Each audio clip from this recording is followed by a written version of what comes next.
ఇది channel 1 channel 2 మీరు ఒకవేళ షార్ట్ కిల్లర్ వాడాలనుకోండి M3 నొక్కండి, ఫోన్ ఆన్ అవ్వాలంటే M1 నొక్కండి. అలా మనం సెట్ చేసుకున్న దాని ప్రకారం మనం సెలెక్ట్ చేసుకోవచ్చు. ఇది వచ్చేసి మెమరీస్ అనమాట. అండ్ ఇక్కడ చూస్తే ఇది వచ్చేసి లాక్. ఒకవేళ మనం ఇక్కడ 31 వోల్టేజ్ 5 ఆంపియర్ ఉంది, దీన్ని ఇక్కడ నేను గట్టిగా ప్రెస్ చేసి పట్టుకున్నాను అనుకోండి, ఇది లాక్ అయిపోయింది. లాక్ చేయాలంటే రైట్ గట్టిగా ప్రెస్ చేస్తే అన్లాక్. ఇప్పుడు చూడండి మళ్ళీ మారుతుంది. సో ఇది నెక్స్ట్ ఇది వచ్చేసి OCP, over current protection. Example ఇప్పుడు మనం ఎప్పుడైనా సరే ఇప్పుడు ఇక్కడ చూడండి, ఇక్కడ నేను 4.23 ఆంపియర్స్ పెట్టాను, ఇక్కడ ఆన్ చేశాను.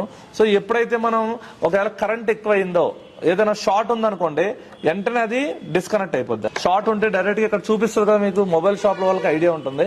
ఇక్కడ మనకు డైరెక్ట్ రీడింగ్ వచ్చినప్పుడు షార్ట్ చూపిస్తుంది. ఇక్కడ చూడండి, ఇక్కడ నేను ఇలా క్లిక్ చేయగానే ఇలా షార్ట్ చూపిస్తుంది. ఓకేనా? డైరెక్ట్ గా ఏంటంటే OCP కనుక మనం ఆన్ చేస్తే, ఇప్పుడు చూడండి నేను OCP ఆన్ చేశాను.